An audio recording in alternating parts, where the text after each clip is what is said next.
बार एक व्यक्ति के पास एक भैंस थी और वो भैंस उसकी चोरी हो गई। तो अब भाई ढूंढने के लिए निकला, तो उसने कहा कि पैदल कहाँ तक ढूंढेंगे, तो चलो किसी की साइकिल मांग लेते हैं, साइकिल मिल जाएगी तो बढ़िया रहेगा।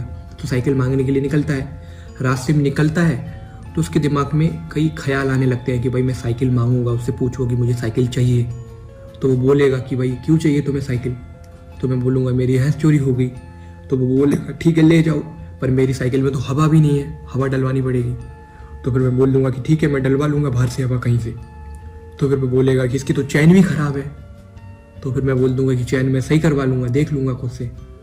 तो फिर कहीं उसने अगर बोल दिया कि भाई इसकी तो गद्दी भी ख़राब है, इस पर बैठ भी नहीं पाएगा तू, तो फिर मैं क्या बोलूँगा, फिर मैं बोल दूंगा कि भाई खड़ा होके चला लूँगा।